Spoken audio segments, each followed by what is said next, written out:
ಎಲ್ಲರಿಗೂ ನಮಸ್ಕಾರ. ಮೊದಲಿಗೆ ಗಣಪತಿ ಶ್ಲೋಕ, ನಂತರ ಪ್ರಾರ್ಥನಾ ಪದ್ಯದೊಂದಿಗೆ ಪಾಲಿಭರಧರಂ ವಿಷ್ಣು ಶಶಿವರ್ಣಂ ಚತುರ್ಭುಜಂ ಪ್ರಸನ್ನವರದಂ ಧ್ಯಾಯೇತ್ ಸರ್ವವಿಘ್ನೋಪಶಾಂತಯೇ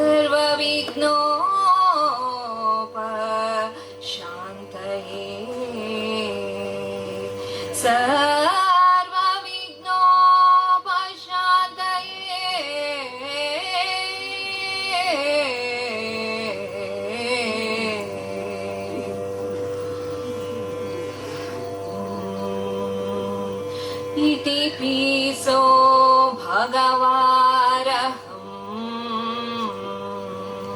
सम्मा सम्बुद्धो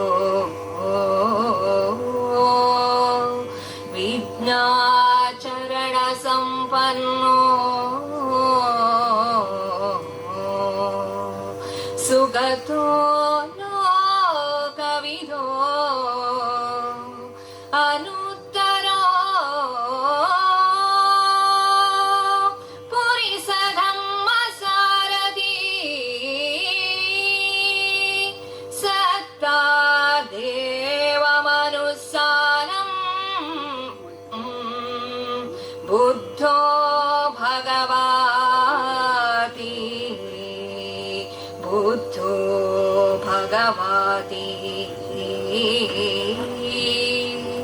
नमो तस्स सम्मा सम्बुद्धस्स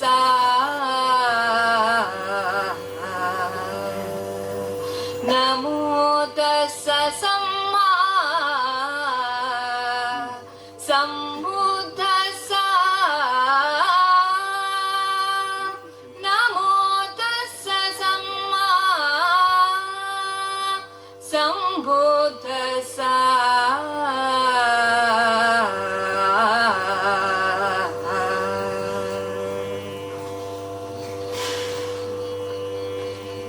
ಆತ್ಮೀಯ ಬಂಧುಗಳೇ, ನಿಮ್ಮೆಲ್ಲರಿಗೂ ಬುದ್ಧ ಪೂರ್ಣಿಮೆಯ ಹಾರ್ದಿಕ ಶುಭಾಶಯಗಳು.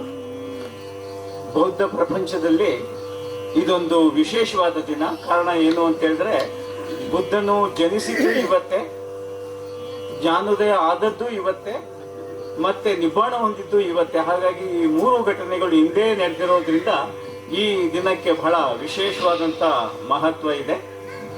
ಬುದ್ಧನಿಗೆ ಜನನ ಆಗಿ ಇವತ್ತಿಗೆ 2569 ವರ್ಷಗಳಾಗುತ್ತೆ ಅಂತ ಹೇಳಿದ್ರೆ, ಬುದ್ಧ ಜೀವಂತವಾಗಿದ್ದರೆ ಈಗ 2569 ವರ್ಷದಲ್ಲಿ ನಾವು ಕಾಣಬಹುದಿತ್ತು. ಇಂದಿನ ಶೀರ್ಷಿಕೆ ಧಮ್ಮ ಚಕ್ರ ಪ್ರವರ್ತನ ಸುತ್ತ ಅಂತ ಹೇಳಿ. ಅಂದರೆ ಇದರಲ್ಲಿ ಸೃಷ್ಟಿಯ ನಿಯಮದ ಚಕ್ರವನ್ನ ಜನಸಾಮಾನ್ಯರು ಅವರ ಹರಿವಿಗೆ ಬಿಡಬೇಕು ಅನ್ನುವ ಒಂದರ್ಥ. ಅಂದ್ರೆ ಆ ಸೃಷ್ಟಿಯ ನಿಯಮ ಬುದ್ಧ ಏನು ಜ್ಞಾನೋದಯ ಕಾಲದಲ್ಲಿ ಸಂಪಾದಿಸ್ತಾನೆ, ಅದನ್ನ ಜನಸಾಮಾನ್ಯರಿಗೆ ಬಿಡುವುದು ಅಂತ ಅದರ ಅರ್ಥ, ಅವರಿಗೆ ಲಭ್ಯ ಮಾಡುವುದು ಅಂತ. ಇದು ಜ್ಞಾನೋದಯದ ನಂತರ ಬುದ್ಧನು ಕೊಟ್ಟ ಪ್ರಥಮ ಪ್ರವಚನ. ಅವನಿಗೆ ಜ್ಞಾನೋದಯ ಆದ ನಂತರ ಈ ಪ್ರವಚನ ಬುದ್ಧ ಚಕ್ರ ಪ್ರವರ್ತನ ಅನ್ನುವ ಪ್ರವಚನ ಮೊದಲನೆಯ ಪ್ರವಚನ. ಹಾಗಾಗಿ ಇದಕ್ಕೆ ಒಂದು ವಿಶೇಷವಾದಂತ ಒಂದು ಮಹತ್ವ ಇದೆ. ಇದು ನಡೆದದ್ದು ಸುಮಾರು ಕ್ರಿಸ್ತ ಪೂರ್ವ 528 ಸಮಯದಲ್ಲಿ. ಸೊ ಜ್ಞಾನೋದಯದ ಸ್ಥಳ ನಮಗೆಲ್ಲರಿಗೂ ತಿಳಿದಂತೆ ಬೋಧಗಯ ಪಟ್ಟಣದ ಸಮೀಪದ ಅರಣ್ಯದಲ್ಲಿ ಒಂದು ಅರಳಿ ಮರದ ಕೆಳಗೆ. ಈ ಪ್ರವಚನ ಕೊಡುವ ಸಮಯಕ್ಕೆ ಬುದ್ಧನಿಗೆ ಜ್ಞಾನೋದಯ ಆಗಿ ಸುಮಾರು 7 ವಾರಗಳು ಮುಗಿದಿದೆ. ಅದುವರೆಗೂ ನಿಗೂಢವಾಗಿದ್ದ ಸೃಷ್ಟಿಯ ಕೆಲವು ರಹಸ್ಯಗಳನ್ನ ಬುದ್ಧ ಕಂಡುಕೊಂಡಿದ್ದಾನೆ. ಈ ಜ್ಞಾನವನ್ನ ಜನಸಾಮಾನ್ಯರಿಗೆ ತಲುಪಿಸಿ ಅವರನ್ನ ದುಃಖದಿಂದ ಮುಕ್ತಿಗೊಳಿಸಬೇಕೆನ್ನುವ ಜಿಜ್ಞಾಸೆಯಿಂದ ಬೋಧಗಯದಿಂದ ಹೊರಟಿದ್ದಾನೆ. ಯಾರಿಗಾದ್ರೂ ಇದನ್ನ ಹೇಳಬೇಕು ಅಂದ್ರೆ, ನಮಗೆಲ್ಲ ಗೊತ್ತಿದ್ದಾಗೆ ಅರಮನೆ ಬಿಟ್ಟಿದ್ದು ಬುದ್ಧ ಜನಸಾಮಾನ್ಯರಿಗೆ ದುಃಖದಿಂದ ಮುಕ್ತಿಪಡಿಸಬೇಕು ಅಂತಲೇ ಅವನು ಅರಮನೆಯನ್ನ ಬಿಟ್ಟು ಧ್ಯಾನ ಸಾಧನೆಗಾಗಿ ಕಾಡಿಗೆ ಬಂದಿದ್ದು ನಮಗೆ ಗೊತ್ತಿದೆ. ಬುದ್ಧನಿಗೆ ಅರಳಿ ಮರದ ಕೆಳಗೆ ಜ್ಞಾನೋದಯವಾಯಿತು ಅಂದ್ರೆ ಏನಾಯಿತು? ಇದು ಒಂದು ಪ್ರಮುಖವಾದ ಪ್ರಶ್ನೆ. ಯಾಕೆ ಅಂತ ಹೇಳಿದ್ರೆ, ಎಲ್ಲರೂ ಜ್ಞಾನೋದಯ ಆಯಿತು ಅಂತ ಹೇಳ್ತಾರೆ, ಸರಿನೇ. ಅದು ಏನಾಯಿತು ಜ್ಞಾನೋದಯ ಅನ್ನೋದು ಬಹಳ ಮುಖ್ಯವಾದಂತ ಒಂದು ಪ್ರಶ್ನೆ. ಬುದ್ಧನನ್ನ ವಿಶ್ವದ ಪ್ರಥಮ ತಾರ್ಕಿಕ ತತ್ವಜ್ಞಾನಿ ಅಂತ ಗುರುತಿಸಲಾಗುತ್ತೆ. ಯಾಕೆ ಅಂತ ಹೇಳಿದ್ರೆ, ಅವನು ಹೇಳಿರೋದೆಲ್ಲ ಬಹಳ ತರ್ಕಬದ್ಧವಾಗಿದೆ. ಮತ್ತೆ ಅದನ್ನ ನಾವು ನಿಜ ಜೀವನದಲ್ಲಿ ಅಳವಡಿಸಿಕೊಂಡು ಪರೀಕ್ಷೆ ಮಾಡ್ತಕ್ಕಂಥ ತತ್ವಗಳಾಗಿವೆ. ಹಾಗಾಗಿ ಬುದ್ಧನನ್ನ ಇಡೀ ವಿಶ್ವದಲ್ಲಿ ಒಬ್ಬ ಮೊದಲನೆಯ ತಾರ್ಕಿಕ ತತ್ವಜ್ಞಾನಿ ಅಂತ ಗುರುತಿಸಲಾಗಿದೆ. ಈ ಬಗ್ಗೆ ಸ್ವಲ್ಪ ವಿವರಣೆಯನ್ನ ನಾವು ನೋಡೋಣ. ಬುದ್ಧನು ಜ್ಞಾನೋದಯದ ಸಮಯದಲ್ಲಿ ಕಂಡುಕೊಂಡ ತತ್ವ ಏನಿದೆ ಅದಕ್ಕೆ ಪಾಲಿ ಭಾಷೆಯಲ್ಲಿ ಪಟಿಚ್ಛ ಸಮುಪಾದ ಅಂತ ಕರೀತಾರೆ. ಪಾಲಿ ಭಾಷೆ ಬುದ್ಧನು ಒಂದು ಮಾತೃಭಾಷೆ. ಆ ಸಂದರ್ಭದಲ್ಲಿ ಈಗ ನಮ್ಮ ಉತ್ತರ ಭಾರತ, ನಂತರ ಇಲ್ಲಿ ನೇಪಾಳದ ಒಂದು ಏನು ಪ್ರಾಂತ್ಯ ಏನಿದೆ ಅಲ್ಲಿ ಪಾಲಿ ಭಾಷೆ ಬಹಳ ಪ್ರಚಲಿತವಾಗಿ ಬಳಸ್ತಾ ಇದ್ರು. ಆ ಭಾಷೆಯಲ್ಲಿ ತನ್ನ ಪ್ರವಚನವನ್ನ ಕೊಟ್ಟ, ಅದು ಜನಸಾಮಾನ್ಯರು ಆಡ್ತಕ್ಕಂಥ ಭಾಷೆಯಾಗಿತ್ತು. ಪಟಿಚ್ಛ ಸಮುಪಾದ ಎನ್ನುವ ತತ್ವವನ್ನ ನಾವು ಕನ್ನಡಕ್ಕೆ ಅನುವಾದಿಸಿದ್ರೆ ಸರ್ವೋತ್ಪನ್ನ ಅವಲಂಬನಾ ತತ್ವ ಅಂತ ಅದರ ಅರ್ಥ ಆಗುತ್ತೆ. ಇಂಗ್ಲಿಷ್ ನಲ್ಲಿ ಇದಕ್ಕೆ ಲಾ ಆಫ್ ಡಿಪೆಂಡೆಂಟ್ ಒರಿಜಿನೇಷನ್ ಅಂತ ಹೇಳ್ಬೋದು. ಇದನ್ನ ನಾವು ಈ ವೈಜ್ಞಾನಿಕ ಜಗತ್ತಿನಲ್ಲಿ ನ್ಯೂಟನ್ನಿನ ಗುರುತ್ವಾಕರ್ಷಣೆಯ ನಿಯಮ ಮತ್ತೆ ಐನ್ಸ್ಟೈನ್ನ ಸಾಪೇಕ್ಷ ಸಿದ್ಧಾಂತ ಅದು ಎಷ್ಟು ಪ್ರಬಲವಾಗಿದೆಯೋ ಈ ತತ್ವ ಕೂಡ ಅಷ್ಟೇ ಪ್ರಬಲವಾಗಿದೆ. ಈ ತತ್ವಸಾರವನ್ನ ನಾವು ಜನಸಾಮಾನ್ಯರಿಗೆ ಹೇಳಬೇಕು ಅಂದ್ರೆ, ಜನಸಾಮಾನ್ಯರ ಭಾಷೆಯಲ್ಲಿ ಅರ್ಥವಾಗುವಂತೆ ಹೇಳಬೇಕು ಅಂದ್ರೆ ಇದು ಈ ತರ ಅದರ ಒಂದು ವಿವರಣೆ ಇದೆ. ಇದು ಹುಟ್ಟಿದೆ ಎಂದೇ ಅದೂ ಹುಟ್ಟಿದೆ, ಇದು ಬೆಳೆದಂತೆಯೇ ಅದೂ ಬೆಳೆಯುತ್ತದೆ, ಇದು ಹುಟ್ಟದಿದ್ದರೆ ಅದೂ ಹುಟ್ಟುತ್ತಿರಲಿಲ್ಲ, ಇದು ಕ್ಷೀಣಿಸಿದರೆ ಅದೂ ಕ್ಷೀಣವಾಗುತ್ತದೆ, ಇದು ಅಂತ್ಯಗೊಂಡರೆ ಅದೂ ಅಂತ್ಯಗೊಳ್ಳುತ್ತದೆ. ಈ ಒಂದು ವಿವರಣೆ ಈ ತತ್ವದಲ್ಲಿ ಅಡಗಿದೆ. ಹಾಗಾಗಿ ಇದಕ್ಕೆ ಬಹಳ ವಿಶೇಷವಾದಂತಹ ಒಂದು ಮಹತ್ವ ಇದೆ ತತ್ವಜ್ಞಾನದ ದೃಷ್ಟಿಯಲ್ಲಿ. ಈ ತತ್ವ ಬ್ರಹ್ಮಾಂಡದಲ್ಲಿ ನಡೆಯುವ ಎಲ್ಲ ಘಟನೆಗಳಿಗೂ ಅನ್ವಯವಾಗುತ್ತೆ. ಇದು ಇದರ ಒಂದು ವಿಶೇಷತೆ. ಅವು ಭೌತಿಕವಾಗಿರ್ಬೋದು, ಸಾಮಾಜಿಕವಾಗಿರ್ಬೋದು, ಮಾನಸಿಕವಾಗಿರ್ಬೋದು, ಆಧ್ಯಾತ್ಮಿಕಕ್ಕೆ ಸಂಬಂಧಪಟ್ಟಂತಾಗಿರ್ಬೋದು, ಯಾವುದೇ ರಂಗಕ್ಕೆ ಸೇರಿದ ಒಂದು ಘಟನೆಗೆ ಈ ಒಂದು ತತ್ವ ಬಹಳ ಚೆನ್ನಾಗಿ ಅನ್ವಯವಾಗುತ್ತದೆ. ಅಂದರೆ ಸೃಷ್ಟಿಯ ಪ್ರತಿಯೊಂದು ಮತ್ತೊಂದನ್ನು ಅವಲಂಬಿಸಿದೆ ಅನ್ನುವುದೇ ಇದರ ಒಂದು ಮೂಲ ಅರ್ಥ. ಯಾವುದು ಸ್ವಯಂ ಚಾಲಿತ ಅಲ್ಲ, ಇದು ಈ ತತ್ವದ ಒಂದು ಅರ್ಥ. ಬೌದ್ಧ ಸಾಹಿತ್ಯದಲ್ಲಿ ಮತ್ತೊಂದು ವಿಷಯವನ್ನು ನಾವು ಇಲ್ಲಿ ತಿಳ್ಕೊಳ್ಬೇಕು. ಧಮ್ಮ ಅನ್ನುವ ಪದಕ್ಕೆ ಒಂದು ವಿಶೇಷವಾದ ಅರ್ಥ ಇದೆ. ಧಮ್ಮ ಅಂತ ಹೇಳಿದ್ರೆ ಧಾರ್ಮಿಕತೆ ಅನ್ನೋದಲ್ಲ, ಯಾಕೆಂದ್ರೆ ಇದು ತರ್ಕಬದ್ಧವಾದಂತಹ ಒಂದು ತತ್ವಶಾಸ್ತ್ರ ಆಗಿರೋದ್ರಿಂದ, ತತ್ವಜ್ಞಾನ ಆಗಿರೋದ್ರಿಂದ ಧಮ್ಮ ಅಂತ ಹೇಳಿದ್ರೆ ಇದು ಧರ್ಮ ಅನ್ನುವ ಅರ್ಥ ಅಲ್ಲ. ಇಲ್ಲಿ ಧಮ್ಮ ಎಂದರೆ ಸೃಷ್ಟಿಯ ನಿಯಮ ಅನ್ನುವ ಅರ್ಥದಲ್ಲಿ ಇಲ್ಲಿ ಬರುತ್ತೆ. ಸೃಷ್ಟಿಯಲ್ಲಿರುವ ಎಲ್ಲ ವಸ್ತುಗಳಿಗೂ ಇರುವ ತಮ್ಮದೇ ಆದ ಗುಣಧರ್ಮ ಎಂಬ ಅರ್ಥ ಈ ಧಮ್ಮ ಪದಕ್ಕೆ ಇದೆ. ಉದಾಹರಣೆಗೆ ಹೇಳುವುದಾದ್ರೂ ಇದನ್ನ ನಾವು ಭೌತಶಾಸ್ತ್ರದಲ್ಲಿ ಹೇಳುವುದಾದ್ರೆ ಪ್ರಾಪರ್ಟಿ ಆಫ್ ಮ್ಯಾಟರ್ ಅಂತ ಹೇಳ್ತಾರೆ. ಬೆಂಕಿ ಸುಡುತ್ತೆ, ಅದು ಅದರ ಸ್ವಭಾವ. ನೀರು ತೋಯಿಸುತ್ತೆ, ಅದು ಅದರ ಸ್ವಭಾವ. ಸುಡುವುದು ಬೆಂಕಿಯ ಧಮ್ಮ, ತೋಯಿಸೋದು ನೀರಿನ ಧಮ್ಮ. ಸೊ ಕಲ್ಲು ನೀರಿನಲ್ಲಿ ಮುಳುಗುತ್ತೆ, ಅದು ಕಲ್ಲಿನ ಧಮ್ಮ. ಒಂದು ಮರದ ತುಂಡು ನೀರಿನಲ್ಲಿ ತೇಲುತ್ತೆ, ಅದು ಮರದ ತುಂಡಿನ ಧಮ್ಮ. ಅಂದ್ರೆ ಧಮ್ಮ ಅನ್ನುವ ಪದದ ಒಂದು ವಿಶ್ಲೇಷಣೆ ಈ ರೀತಿ ಕೊಡಲಾಗುತ್ತೆ ಈ ಸಾಹಿತ್ಯದಲ್ಲಿ. ಈಗ ಬುದ್ಧನು ತನ್ನ ಜ್ಞಾನೋದಯದ ತತ್ವವನ್ನ ಜನಸಾಮಾನ್ಯರಿಗೆ ತಲುಪಿಸಬೇಕು ಅಂತ ಹೇಳಿ ಬೋಧಗಾಯದಿಂದ ಹೊರಟಿದ್ದಾನೆ. ದಾರಿಯಲ್ಲಿ ಇಬ್ಬರು ಋಷಿ ಮುನಿಗಳು ಅವನಿಗೆ ಭೇಟಿ ಆಗ್ತಾರೆ. ಅವರಿಗೆ ತಾನು ಕಂಡುಕೊಂಡಂತ ಏನು ತತ್ವ ಇತ್ತು, ಪಟಿಚ್ಛ ಸಮುಪಾದ, ಸರ್ವೋತ್ತಮನ ಅವಲಂಬನಾ ತತ್ವ ಅಂತ, ಇದ್ರ ಬಗ್ಗೆ ಹೇಳಿದಾಗ ಅವರಿಗೆ ಏನೂ ಅರ್ಥವಾಗುತ್ತಿಲ್ಲ. ಆವಾಗ ಅವರು ಇವರಿಗೆಲ್ಲೋ ಹುಚ್ಚ ಹಿಡಿದಿದೆ, ಅರೆ ಹುಚ್ಚ ಇರಬೇಕು ಅಂತ ಹೇಳ್ಬಿಟ್ಟು ಅವನ ದಾರಿ ಬಿಟ್ಟು ಬೇರೆ ದಾರಿಯಲ್ಲಿ ಹೊರಟೋಗ್ತಾರೆ. ಆಗ ಬುದ್ಧನಿಗೆ ಒಂದು ಕಲ್ಪನೆ ಬರುತ್ತೆ, ನಾನು ಈ ತರ ಜನಗಳಿಗೆ ಪಟಿಚ್ಛ ಸಮುಪಾದ ಇವೆಲ್ಲ ತತ್ವಗಳು ಹೇಳಿದರೆ ಜನಗಳಿಗೆ ಗೊತ್ತಾಗಲ್ಲ, ಜನಗಳಿಗೆ ಏನು ಗೊತ್ತಾಗುತ್ತೆ, ಏನು ಆಸೆ ಪಡ್ತಾರೆ, ಏನು ಆಕರ್ಷಣೆ ಆಗುತ್ತೆ ಅಂತ ಹೇಳಿದ್ರೆ ಅವರ ನಿಜ ಜೀವನದಲ್ಲಿ ನೋಡ್ತಕ್ಕಂಥ ಸಮಸ್ಯೆಗಳ ಬಗ್ಗೆ ಹೇಳಿದ್ರೆ ಜನಗಳಿಗೆ ಇದರ ಬಗ್ಗೆ ಆಸಕ್ತಿ ಕೆರಳಬಹುದು ಅನ್ನೋ ಉದ್ದೇಶದಿಂದ ಈ ದುಃಖ ಎಲ್ಲರಿಗೂ ಅನ್ವಯವಾಗತಕ್ಕಂಥ ಒಂದು ವಿಷಯ. ಸೊ ಹಾಗಾಗಿ ದುಃಖದಿಂದ ಪ್ರಾರಂಭ ಮಾಡಿ ಅದನ್ನ ವಿವರಣೆ ಕೊಡ್ತಾ ನಂತರ ಈ ಧಮ್ಮದ ಇವನ ಏನು ಒಂದು ತತ್ವವನ್ನು ಕಂಡಿಡ್ದ ಆ ತತ್ವದ ಬಗ್ಗೆ ಹೇಳಿದರೆ ಅವರಿಗೆ ಒಂದು ಉಪಯೋಗ ಆಗಬಹುದು ಅಂತೇಳಿ ಅವನ ವಿಶ್ಲೇಷಣೆಗೆ ದುಃಖವನ್ನು ಆಯ್ಕೆ ಮಾಡ್ತಾನೆ. ಅದನ್ನ ವಿಶ್ಲೇಷಣೆ ಮಾಡ್ತಾ ಈ ತತ್ವಗಳ ಮನವರಿಕೆಯನ್ನು ಮಾಡಬೇಕು ಅನ್ನೋದು ಬುದ್ಧನ ಒಂದು ವಿಚಾರ. ಈ ಪ್ರಯೋಗವನ್ನ ಯಾರಲ್ಲಿ ಮಾಡಬೇಕು, ಯಾರು ಕೇಳ್ತಾರೆ, ಯಾಕೆ ಅಂತ ಹೇಳಿದ್ರೆ ಇದು ಅರ್ಥವಾದಂಥದ್ದಲ್ಲ ಜನಸಾಮಾನ್ಯರಿಗೆ. ಹಾಗಾಗಿ ಯಾರು ಕೇಳಬಹುದು ಅಂತ ಅವನಿಗೆ ವಿಚಾರ ಬಂದಾಗ ಅವನಿಗೆ ಒಂದು ನೆನಪಿಗೆ ಬರುತ್ತೆ. ಅವನೊಟ್ಟಿಗೆ ಅವನು ಅರಮನೆ ಬಿಟ್ಟು ಇದು ಜ್ಞಾನ ಸಂಪಾದನೆಗೆ ಅಂತ ಅರಣ್ಯಕ್ಕೆ ಬಂದಾಗ ಅವನೊಟ್ಟಿಗೆ 5 ಜನ ಸಹಚರರು ಕೂಡ ಬರ್ತಾರೆ. ಅವರು ಅವನೊಟ್ಟಿಗೆ ಧ್ಯಾನ ಸಾಧನೆ ಮಾಡ್ತಾ ಇರ್ತಾರೆ ಕೆಲವು ಸಮಯ. ಸೊ ಅವರಿಗೆ ಇವನು ಜ್ಞಾನೋದಯದಲ್ಲಿ ಕಂಡುಕೊಂಡಂತ ಈ ತತ್ವವನ್ನ ಅವರಲ್ಲಿ ನಾನು ಹೇಳಬಹುದು ಅಂತೇಳಿ ಆ ದಿಕ್ಕಿನಲ್ಲಿ ಹೊರಡ್ತಾನೆ. ಸೊ ಮುಂದಿನದನ್ನ ಏವಂ ಮೇ ಸುತಂ ಏಕಂ ಸಮಯಂ ಭಗವಾನ್ ವಾರಣಾಸಿಯಂ ವಿಹರತಿ ಇತಿ ಪಥನೆ ವಿಗಧಾಯೇ ತತ್ರ ಖೋ ಭಗವಾನ್ ತತ್ರ ಖೋ ಭಗವಾನ್ ಪಂಚವಗ್ಗಿಯೇ ಬಿಕ್ಕೋ ವಾಮಂತೇಸಿ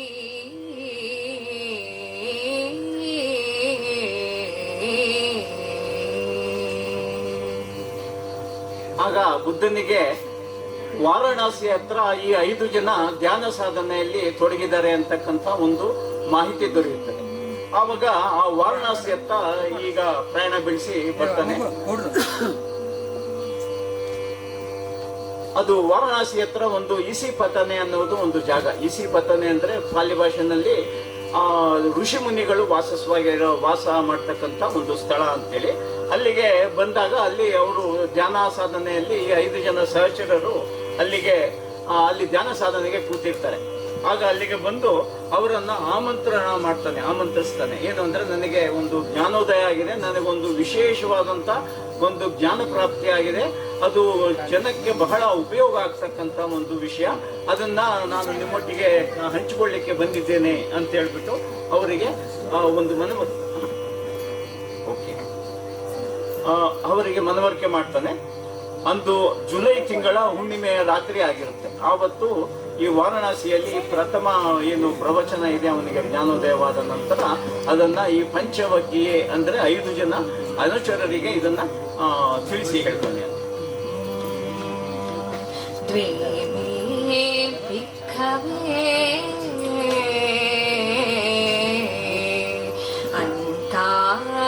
ಅಂತಾಪಭಜಿತೇನ ನಾಸೇವಿತವ್ವಾ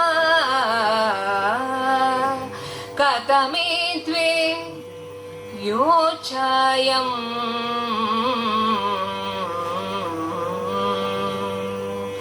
ಕಾಮೇಸು ಕಾಮಸು ಕಲ್ಲಿಗಾನು ಯೋಗೋ ಹೀನೋ ಗಮ್ಮೋ ಪೋತು ಜನಿಕೋ ಅನರಿಯೋ ಅನತ್ತ ಸಂಹಿತೋ ಯೋಚಾಯಂ ಅತ್ತಗಿಲ ಮತಾನು ಯೋಗೋ ದುಃಖೋ ಅನರಿಯೋ ಅನತ್ತ ಸಂಹಿತೋ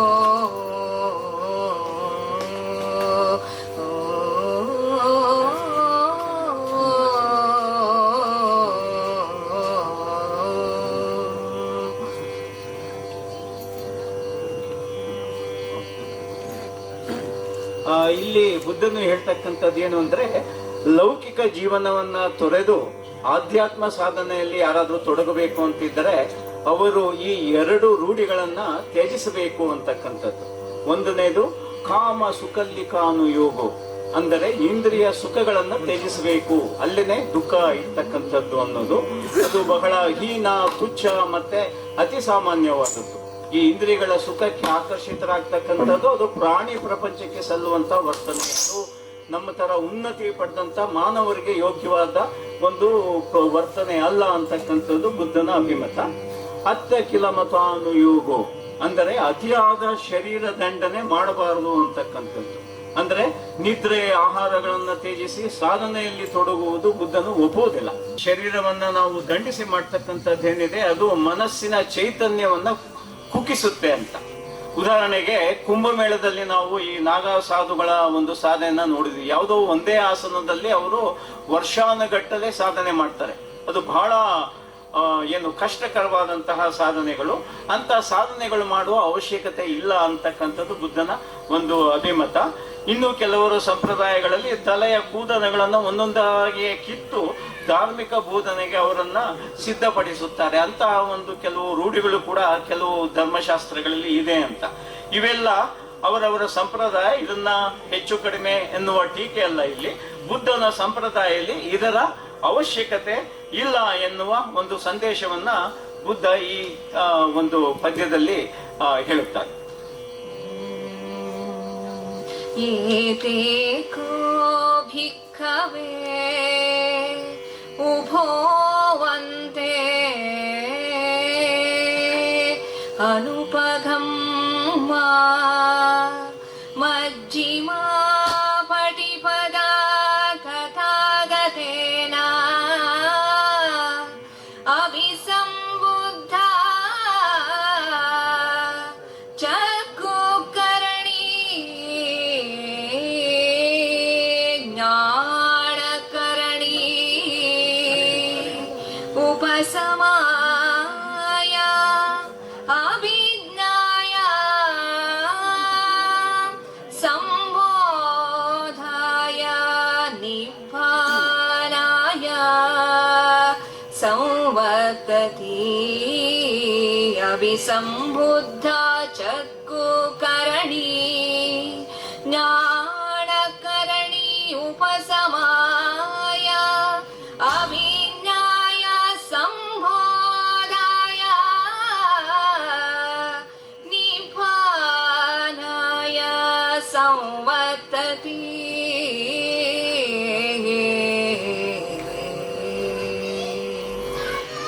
ಅಂದ್ರೆ ಇಲ್ಲಿ ಇಂದ್ರಿಯ ಸುಖಗಳು ಮತ್ತು ಅತಿಯಾದ ಶರೀರ ದಂಡನೆ ಇವೆರಡು ಆಧ್ಯಾತ್ಮ ಸಾಧನೆಗೆ ಪೂರಕವಾದವುಗಳಲ್ಲ. ಇದಕ್ಕೊಂದು ಮಧ್ಯಮ ದಾರಿ ಇದೆ. ಹಿಂದೆ ಪ್ರಭುಗಳು ನಂತರ ಮತ್ತೊಬ್ಬರು ಇದರ ಬಗ್ಗೆ ಉಲ್ಲೇಖ ಮಾಡಿದ್ರು.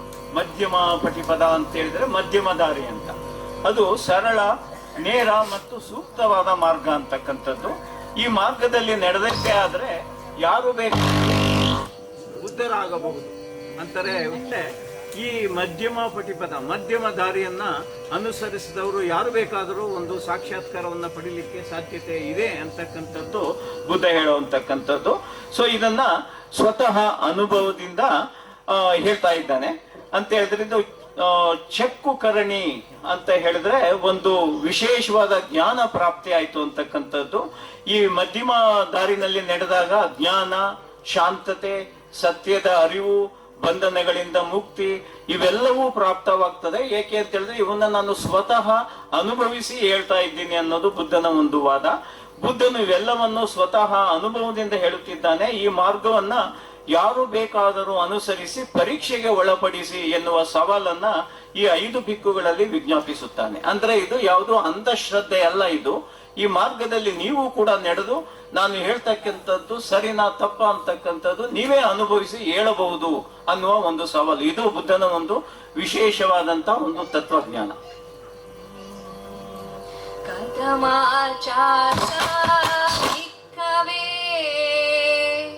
ಮಚ್ಚಿಮಾ ಪಟಿಪದ ತಥಾಗತೇನ ಅಭಿಸಂಭೂತ ಚಕ್ಕುಕರಣಿ ಜ್ಞಾನಕರಣಿ ಉಪಸಮಾಯ ಅಭಿಜ್ಞಾಯ ಸಂಬೋಧಾಯ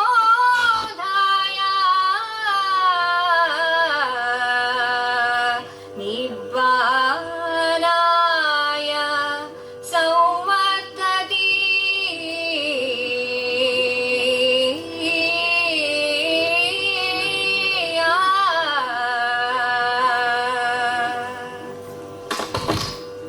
ಇಲ್ಲಿ ಮಧ್ಯಮ ದಾರಿಯನ್ನ ಬುದ್ಧ ಏತಕ್ಕೆ ಪ್ರತಿಪಾದಿಸ್ತಾನೆ ಅಂತ ಹೇಳಿದ್ರೆ ಅದಕ್ಕೊಂದು ನಿದರ್ಶನ ಇದೆ.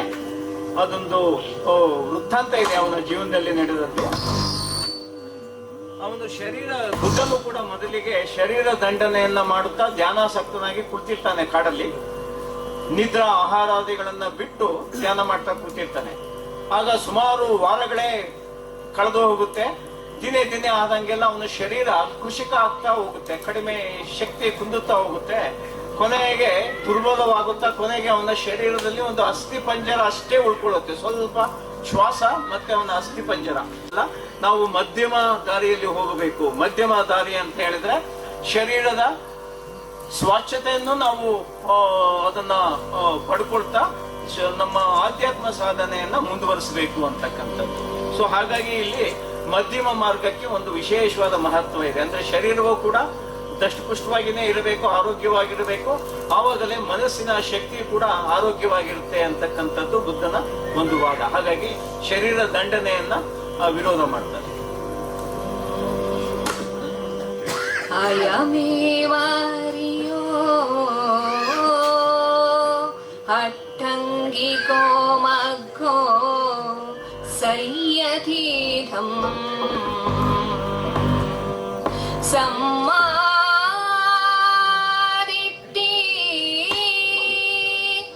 ಸಮ್ಮಾ ಸಂಕಪ್ಪೋ ಸಮ್ಮಾ ಸಮ್ಮಾ ಕಮ್ಮಂತೋ ಸಮ್ಮಾ ಜೀವೋ ಸಮ್ಮಾ ವಾಯಾಮೋ ಸಮ್ಮಾ ಸತಿ ಸಮ್ಮಾ ಸಮಾಧಿ.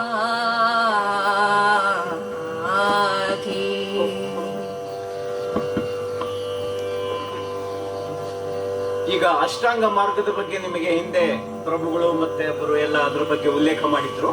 ಈಗ ಅಷ್ಟಾಂಗ ಮಾರ್ಗ ಯಾವುದು ಅನ್ನೋದ್ರ ಬಗ್ಗೆ ನಾವು ಸ್ವಲ್ಪ ತಿಳ್ಕೊಳ್ಳೋಣ.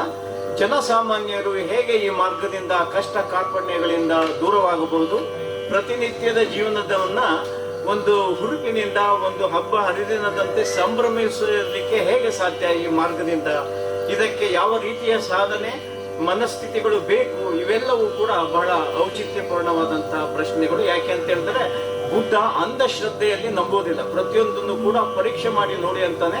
ನಂತರ ಬಹಳ ತರ್ಕಬದ್ಧವಾದಂತಹ ಮಾತು ಬುದ್ಧನ ತತ್ವಜ್ಞಾನದಲ್ಲಿ ಅಡಕವಾಗಿದೆ. ಹಾಗಾಗಿ ಪ್ರತಿಯೊಂದು ಕೂಡ ಒಂದು ವಿಶೇಷತೆ ಇದೆ ಇದರಲ್ಲಿ.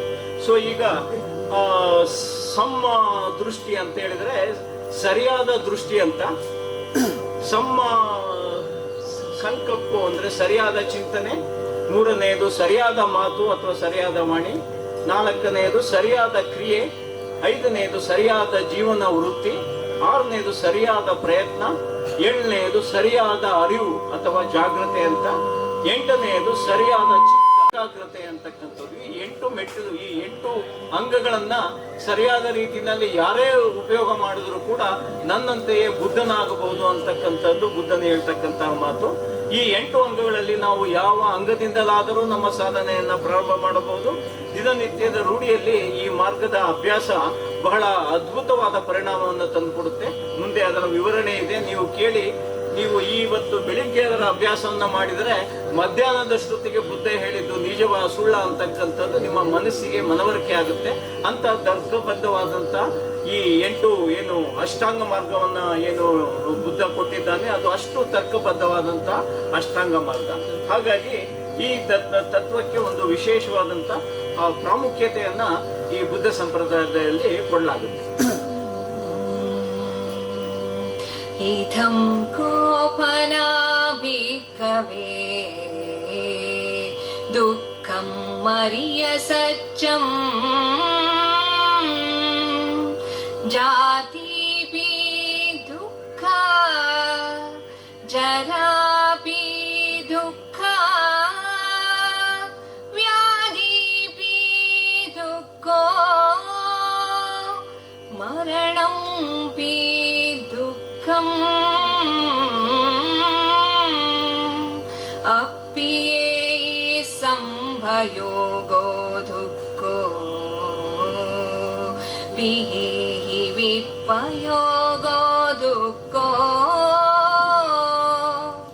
ಯಂ ಪಿಚ್ಚಂ ನಾಲವತಿ ತಂಪಿ ದುಃಖಂ ಸಂಕೀರ್ತೇನ ಪನ್ಯಾಪಾದಾನಕ್ಕಂಥ ದುಃಖ ಜಾತಿಪಿ ದುಃಖ ಜರಾಪಿ ದುಃಖ ವ್ಯಾಧಿಪಿ ದುಃಖೋ ಮರಣಂಪಿ ದುಃಖಂ ಅಪ್ಯೇಹಿ ಸಂಭಯೋಗೋ ದುಃಖೋ ಪ್ರಿಯೇಹಿ ವಿಪಯೋಗೋ ದುಃಖೋ ಯಂ ಪಿಚ್ಚಂ ನಾಲಭತಿ ತಂ ಪಿ ದುಃಖಂ ಸಂಕೀರ್ತೇನ ಪಂಚ ಪಾದಾನಕ್ಕಂಥ ದುಃಖ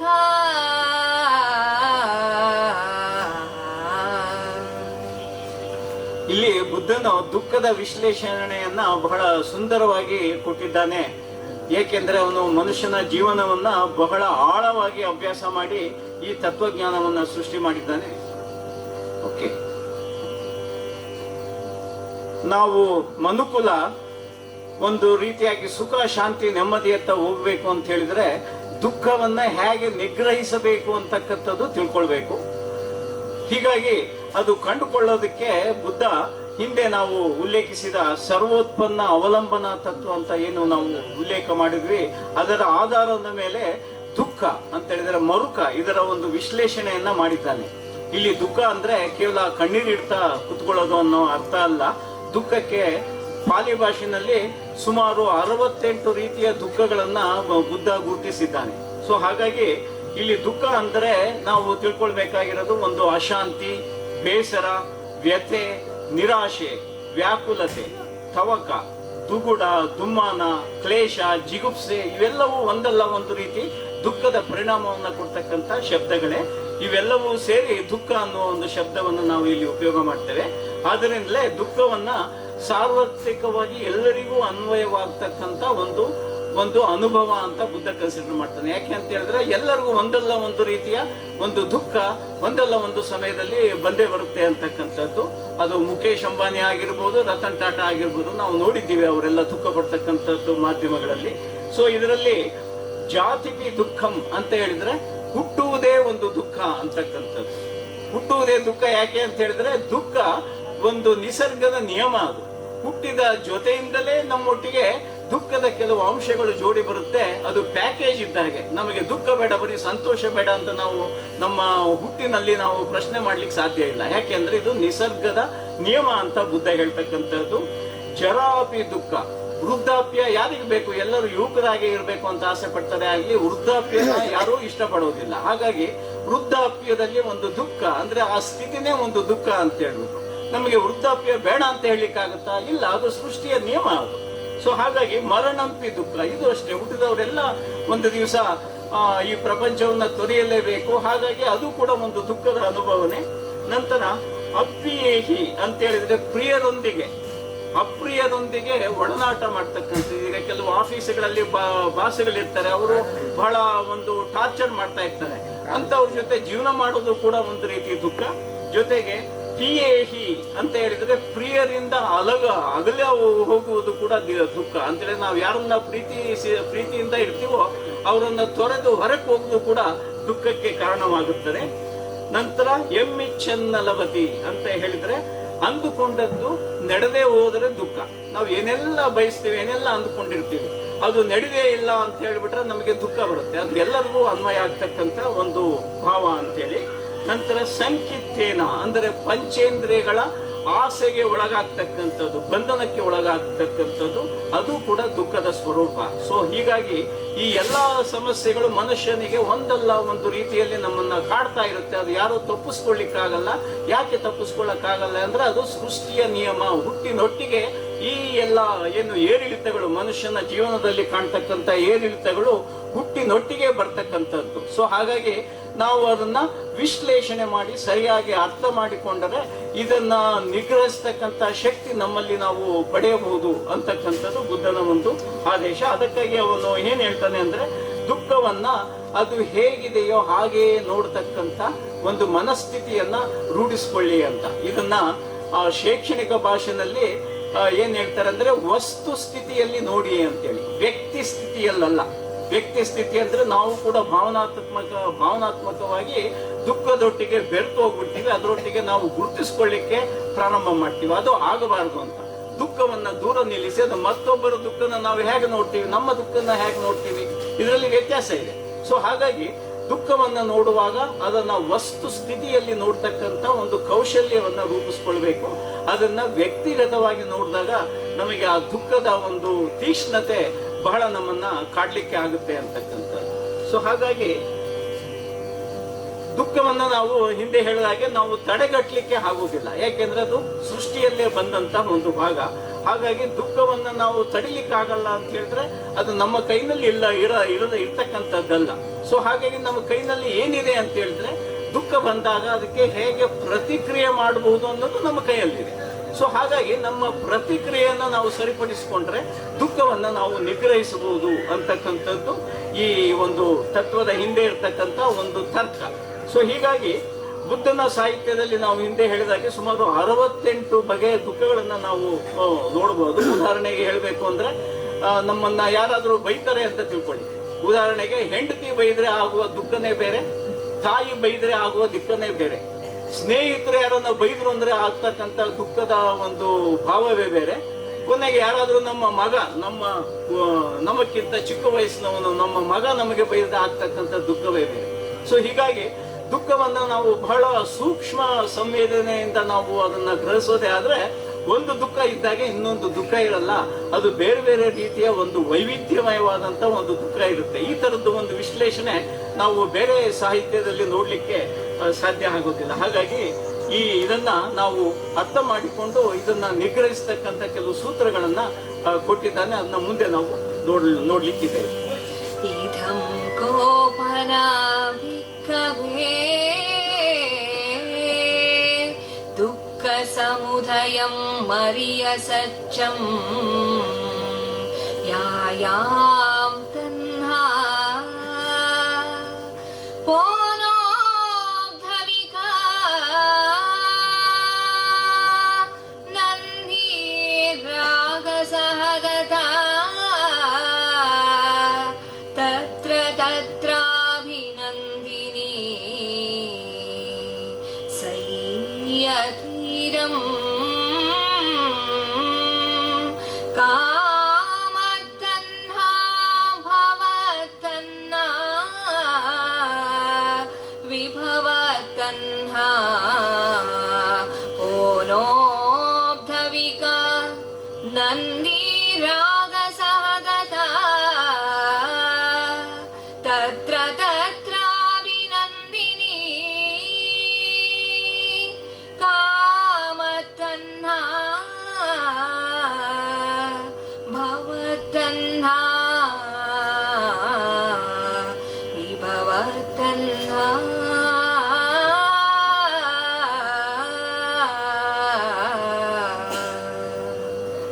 ಇಲ್ಲಿ ಬುದ್ಧ ಬಹಳ ವಿಶೇಷವಾದಂತ ಒಂದು ವಿಶ್ಲೇಷಣೆಯನ್ನ ಕೊಡ್ತಾನೆ. ಮೊದಲನೆಯದು ದುಃಖ ಇದೆ, ಏಕೆಂದ್ರೆ ಅದು ಸೃಷ್ಟಿಯಿಂದ ಬಂದಂತ ಒಂದು ಸತ್ಯ ಅನ್ನೋದು ಒಂದು ಮೊದಲನೆಯ ಸತ್ಯ. ಎರಡನೆಯದು ದುಃಖಕ್ಕೆ ಕಾರಣವಿದೆ ಅಂತ, ಯಾಕೆಂದ್ರೆ ಕಾರಣವಿಲ್ಲದೆ ಪ್ರಪಂಚದಲ್ಲಿ ಯಾವ ಘಟನೆಯನ್ನು ನಡೀಲಿಕ್ಕಾಗಲ್ಲ. ಹಾಗಾಗಿ ದುಃಖಕ್ಕೆ ಕಾರಣವಿದೆ ಅಂತ ತಿಳ್ಕೊಳ್ಳೋದೇ ಒಂದು ಎರಡನೆಯ ಸತ್ಯ ಅಂತೇಳಿ. ಇಂದ್ರಿಯಗಳ ಸಂವೇದನೆಗಳಲ್ಲಿ ಎಲ್ಲೆಲ್ಲಿ ಹಿತ, ಆನಂದ, ತೃಪ್ತಿ ಸಿಕ್ಕಿದಂತೆ ತೋರುತ್ತದೆಯೋ ಅಲ್ಲಿ ದುಃಖದ ಉದಯವಾಗುತ್ತದೆ ಅಂತ ಹೇಳ್ತಾನೆ. ಯಾಕೆ ಅಂತ ಹೇಳಿದ್ರೆ ನಮ್ಗೆ ಖುಷಿ ಎಲ್ಲಿ ಕೊಡುತ್ತೋ ಸ್ವಲ್ಪ ಹೊತ್ತಾದ ನಂತರ ಆ ಖುಷಿನಲ್ಲಿನೇ ನಮಗೆ ದುಃಖ ಬರ್ತಕ್ಕಂಥದ್ದು. ಯಾಕೆಂದ್ರೆ ಸೃಷ್ಟಿಯ ಒಂದು ನಿಯಮದಲ್ಲಿ ಯಾವ ಖುಷಿ, ಯಾವ ಸಂತೋಷವೂ ಕೂಡ ಶಾಶ್ವತವಾಗಿರುವುದಿಲ್ಲ, ಎಲ್ಲ ನಶ್ವರ ಅಂತಕ್ಕಂಥದ್ದು ಮುಂದೆ ನಾವು ನೋಡ್ತೇವೆ. ಹಾಗಾಗಿ ನಮಗೆ ಯಾವ ಭಾಗದಲ್ಲಿ ಸಂತೋಷ, ಇಂದ್ರಿಯ ಸುಖಗಳಲ್ಲಿ ಯಾವುದು ಸಂತೋಷ ಅನ್ಸುತ್ತೋ ಅದು ಶಾಶ್ವತ ಅಲ್ಲದೆ ಇರುವುದರಿಂದ ಅಲ್ಲಿನೇ ದುಃಖ ಅಡಗಿದೆ ಅಂತಕ್ಕಂಥದ್ದು ಇಲ್ಲಿರ್ತಕ್ಕಂಥ ತರ್ಕ. ಇದಕ್ಕೆ ಇಂದ್ರಿಯಗಳ ಕಾಮನೆಗಳ ಬಯಕೆ ಅಂದ್ರೆ ನಮಗೆ ಒಂದು ಭವತನ್ನಹ ಅಂತ ಹೇಳಿದ್ರೆ ಬಯಕೆಗಳೇ ನಮಗೆ ಕಾರಣವಾಗುತ್ತೆ ಅಂತಕ್ಕಂಥದ್ದು. ಬದುಕುವ ಬಯಕೆ, ಜೀವನವ ಜಿಗುಪ್ಸೆಯಾದಾಗ ಸ್ವಯಂ ಸಂಹಾರದ ಬಯಕೆ, ಹೀಗೆ ಬಯಕೆಗಳಿಗೆ ಸಿಲುಕಿಕೊಳ್ಳುವುದು ಅಂತ ಹೇಳಿದ್ರೆ ಬಯಕೆಗಳಿಗೆ ಅಂಟಿಕೊಳ್ಳುವುದು, ಇದು ನಮ್ಮೆಲ್ಲರ ದುಃಖಕ್ಕೆ ಕಾರಣ ಅಂತ ಇದನ್ನ ಯಾರು ಬೇಕಾದ್ರೂ ಪರೀಕ್ಷೆ ಮಾಡಿ ನೋಡಬಹುದು. ನಮ್ಮೆಲ್ಲರ ದುಃಖಕ್ಕೆ ಇದೇ ಕಾರಣವಾಗುತ್ತದೆ. ಬಯಕೆಗಳಿಲ್ಲದೆ ಜೀವನ ಮಾಡ್ಲಿಕ್ಕೆ ಸಾಧ್ಯವ ಅನ್ನೋ ಒಂದು ಪ್ರಶ್ನೆ ಬರುತ್ತೆ. ಇಲ್ಲಿ ಬುದ್ಧ ಹೇಳ್ತಕ್ಕಂಥದ್ದು ಬಯಕೆಯನ್ನೇ ಬಿಟ್ಟು ಜೀವನ ಮಾಡಿ ಅಂತ ಅಲ್ಲ, ಬಯಕೆಗಳಿಗೆ ಅಂಟಿಕೊಳ್ಳಬೇಡಿ, ಬಯಕೆಯೇ ಜೀವನ ಅಂತ ತಿಳಿದುಕೊಳ್ಳಬೇಡಿ ಅಂತಕ್ಕಂಥದ್ದು ಬುದ್ಧನ ಒಂದು ವಾದ. ಸೊ ಹಾಗಾಗಿ ನಾವು ಮಾಡ್ತಕ್ಕಂಥದ್ದು ಇಲ್ಲಿ ವಿರೋಧ ಮಾಡ್ತಕ್ಕಂಥದ್ದು ಬಯಕೆಯದಲ್ಲ, ಬಯಕೆಯ ಬಂಧನಕ್ಕೆ ಸಿಲುಕುವುದನ್ನ ಬುದ್ಧ ವಿರೋಧ ಮಾಡ್ತಾನೆ. ಬಯಕೆಯೊಟ್ಟಿಗೆ ಗುರುತಿಸಿಕೊಳ್ಳುವುದು, ಬಯಕೆಯ ಜೀವನ ಅಂತ ನಾವು ಬಹಳಷ್ಟು ಸಾರಿ ಗುರುತಿಸ್ಕೊಳ್ತೇವೆ. ಉದಾಹರಣೆಗೆ ಹೇಳ್ಬೇಕು ಅಂದ್ರೆ ಪ್ರಭುಗಳೇ ಹೇಳಿದಾಗೆ ಒಂದು ದೊಡ್ಡ ಮನೆ ಕಟ್ಟಬೇಕು ಅಂತ ಹೇಳ್ಬಿಟ್ಟು ನಮ್ಮ ಕೈಲಾಗದಿದ್ರು ಕೂಡ ಅದೇನೋ ಒಂದು ಬಯಕೆಯನ್ನ ಕಟ್ಕೊಳ್ತೀವಿ. ಕೊನೆಗೆ ಸಿಕ್ಕಾಪಟ್ಟೆ ಸಾಲಗಳನ್ನ ಮಾಡಿಕೊಂಡು ಜೀವನವಿಡೀ ಒಳ್ಳೊಳ್ಳೆ ಸುಖ ಆನಂದ ಪಡ್ತಕ್ಕಂಥ ಸಂದರ್ಭಗಳು ಬಂದರೂ ಕೂಡ ಸಾಲದ ವ್ಯಾಧಿಯಿಂದ ಏನಾಗುತ್ತೆ ಅಂತ ಹೇಳಿದ್ರೆ ಜೀವನವಿಡೀ ದುಃಖದಲ್ಲೇ ಕಳೆದಾಗುತ್ತೆ. ಇದಕ್ಕೆ ಕಾರಣ ಯಾರು ಅಂತ ಹೇಳಿದ್ರೆ ನಾವು ನಮ್ಮ ನಿರ್ಧಾರಗಳನ್ನ ಮಾಡುವಾಗ ತೆಗೆದುಕೊಳ್ತಕ್ಕಂಥ ತಪ್ಪು ನಿರ್ಧಾರಗಳೇ ದುಃಖಕ್ಕೆ ಕಾರಣವಾಗುತ್ತೆ ಅಂತಕ್ಕಂಥದ್ದು ಬುದ್ಧನು ಹೇಳ್ತಕ್ಕಂಥದ್ದು.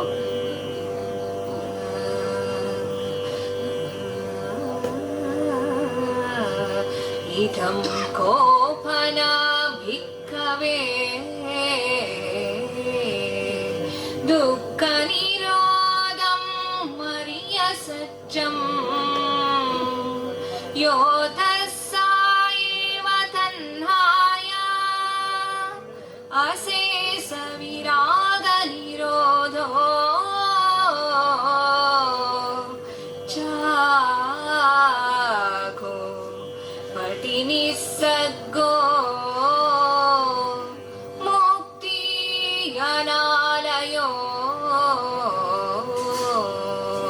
ಯೋತಸ್ಸಾಯೇವ ತನ್ಹಾಯ ಅಶೇಷ ವಿರಾಗ ನಿರೋಧೋ ಚಾಗೋ ಪಟಿ ನಿಸ್ಸಗ್ಗೋ ಮುಕ್ತಿ